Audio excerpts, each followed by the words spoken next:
একটা amphi theatre type আর কি, ব্যাটনে কা আছে তো কি আছে।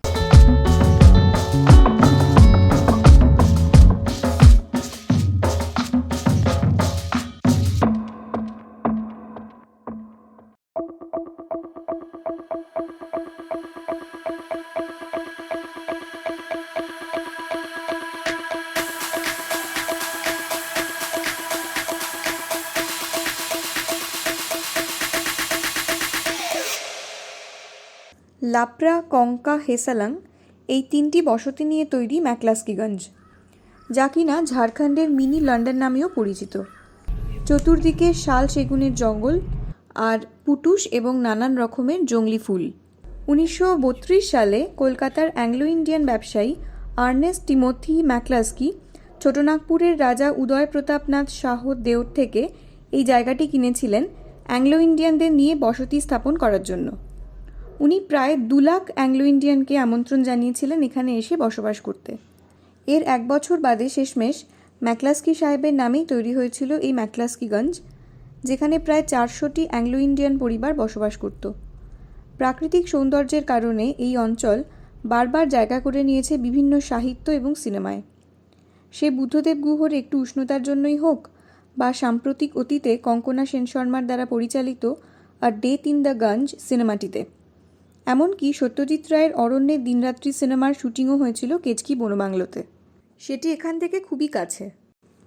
অতীতে ভ্রমণপ্রিয় বাঙালির খুব পছন্দের পর্যটন কেন্দ্র হওয়া সত্ত্বেও রাজনৈতিক সমস্যাজনিত কিছু নিরাপত্তার অভাবে জায়গাটি এর স্থান মাহাত্ম্য হারিয়েছিল। কিন্তু বিগত কয়েক বছর ধরেই আবার এখানে পূর্ণ দমে পর্যটন শুরু হয়েছে। শীতকালের আমেজ উপভোগ করার জন্য অবশ্যই ঘুরে আসতে পারেন এখান থেকে। এরপর চলে আসি কিভাবে যাবেন, কোথায় থাকবেন আর কি কি দেখবেন সেই প্রসঙ্গে। হাওড়া থেকে সরাসরি ম্যাকক্লাস্কিগঞ্জ যেতে চাইলে দুপুর 1:10 নাগাদ শক্তিপুঞ্জ এক্সপ্রেস ধরলে অ্যারাউন্ড রাত 11টায় পৌঁছে যাবেন এখানে। এই টাইমিংটা অবশ্যই একটু অড, তাই যে কোনো ট্রেন ধরে রাঁচি এসে সেখান থেকে গাড়ি ভাড়া করেও চলে আসতে পারেন এখানে। রাঁচি থেকে এর দূরত্ব প্রায় 65 কিলোমিটার আর সময় লাগবে প্রায় 1.5 থেকে 2 ঘন্টা। আর কলকাতা থেকে গাড়িতে যেতে চাইলে ন্যাশনাল হাইওয়ে 16 ধরে খড়গপুর, ঘাটশিলা, বুন্দু, রাঁচি হয়ে সরাসরি পৌঁছে যেতে পারেন এখানে। দূরত্ব 472 কিলোমিটার, সময় লাগবে প্রায় 9 থেকে 10 ঘন্টা। আমরা পুরুলিয়ার অযোধ্যা পাহাড় থেকে আমাদের রোড ট্রিপের পার্ট হিসেবে তুলিন, মুড়ি হয়ে রাঁচি রিং রোড ধরে সরাসরি ম্যাকক্লাস্কিগঞ্জ পৌঁছেছিলাম। সময় লেগেছিল ঘন্টা 5। অযোধ্যা পাহাড় থেকে দূরত্ব 180 কিলোমিটার। উল্লেখ করে রাখা ভালো যে কলকাতা থেকে ম্যাকক্লাস্কিগঞ্জ আসার রাস্তার কন্ডিশন বেশ ভালো, আর ম্যাকক্লাস্কিগঞ্জের কাছাকাছি পৌঁছে দুপাশে শালের জঙ্গল দেখতে দেখতে আসার অভিজ্ঞতা আরোই মনোরম। এবার বলবো কোথায় থাকবেন। যেহেতু এটি একটি পুরনো পর্যটন স্থল, তাই এখানে অনেক পুরনো বাংলো এবং গেস্ট হাউস পাবেন থাকার জন্য। আমরা ছিলাম গর্ডন গেস্ট হাউসে। সামনে সুন্দর ঘাস বিছানো বাগান, সেখানেই গাড়ি পার্ক করা যায়। এই অংশে ছোট ছোট কাঠের গুঁড়ি দিয়ে বসার জায়গা করা আছে। এখানে একতলা এবং দোতলায় কিছু রুম আছে, খুবই সাধারণ ছিমছাম রুম। প্রতিটি ঘরে আছে একটি করে বসার সোফা, একটি লম্বা আয়না, কুইন সাইজ রট আয়রনের খাট,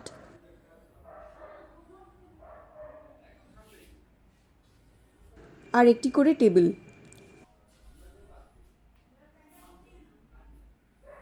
সাথে অ্যাটাচ টয়লেট। এর সাইজ বেশ ছোট, আর টয়লেটে কোনো শাওয়ার অ্যাটাচমেন্ট নেই।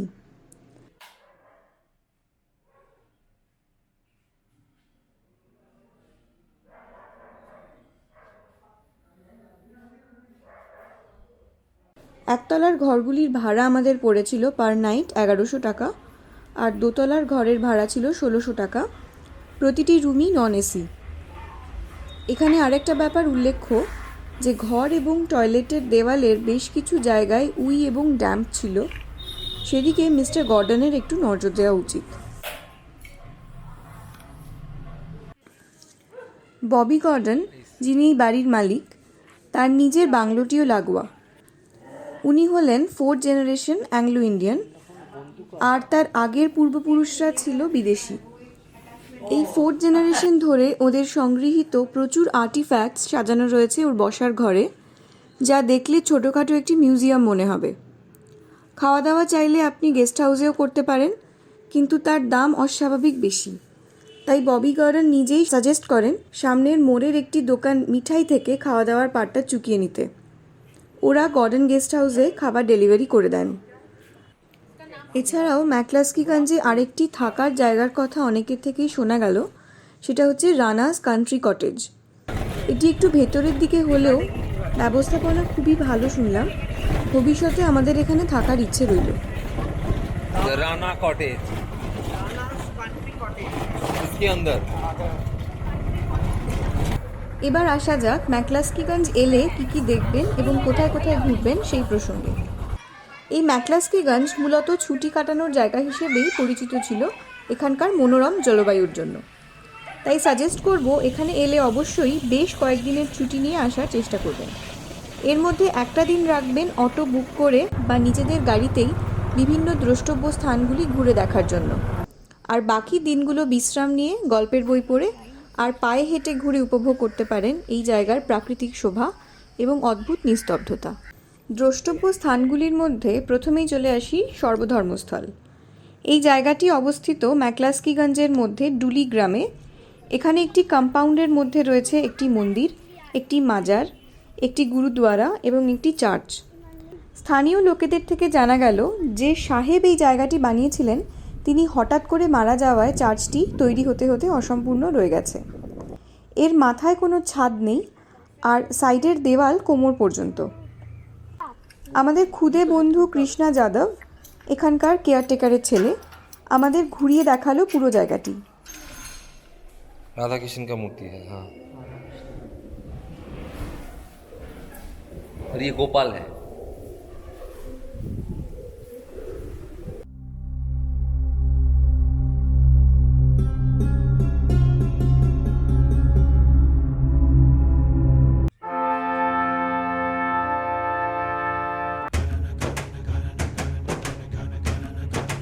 এই সর্বধর্মস্থলের পাশের সরু পথ ধরে চলে গেলে পেয়ে যাবেন একটি বড় জলাধার এবং একটি প্রাকৃতিক প্রস্রবণ, যেটিকে স্থানীয়রা সীতাকুণ্ড বলে থাকেন। এখান থেকে অবিরাম জলধারা প্রবাহিত হয়ে চলেছে। ফেরার পথে দেখে নিতে পারেন ডন বস্কো স্কুল, যদিও ক্লাস চলছিল বলে আমরা ভেতরে ঢুকিনি। এই প্রসঙ্গে বলি, এই ম্যাকক্লাস্কিগঞ্জে এরকম প্রচুর মিশনারি স্কুল আছে, যেখানে দূর দূরান্ত থেকে স্টুডেন্টরা এসে হোস্টেলে থেকে পড়াশুনো করে। ডন বস্কো একাডেমির উল্টো দিকেই রয়েছে Saint John's Protestant church. Church বন্ধ থাকার জন্য এখানেও আমরা ঢুকতে পারিনি। ওখান থেকে আরেকটু দূরেই হলো রোমান ক্যাথলিক চার্চ, দুর্ভাগ্যবশত ওটিও বন্ধ ছিল।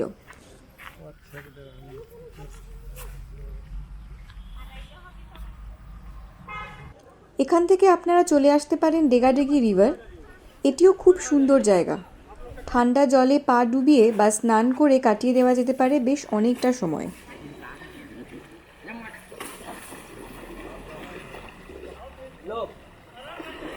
এই ডেগাডেগি থেকে কিছু দূরেই রয়েছে জাগৃতি বিহার।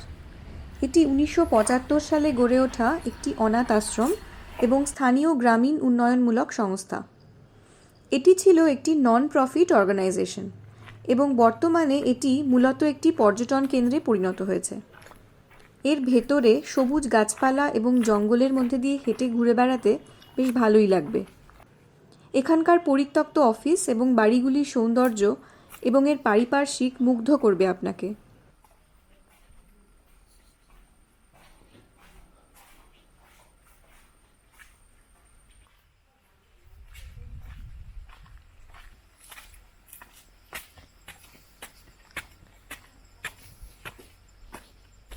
বাহ, এটা একটা অ্যাম্পি থিয়েটার টাইপ আর কি, ব্যাটমেকা আছে তো কি আছে।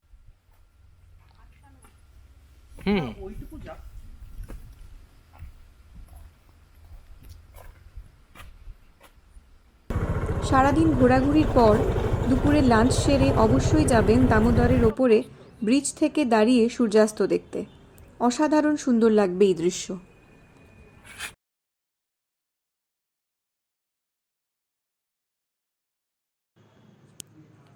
আমাদের ঘোরাঘুরির কিছু ছবি এবং সিনেম্যাটিক্স ভিডিও আপনাদের সাথে শেয়ার করলাম।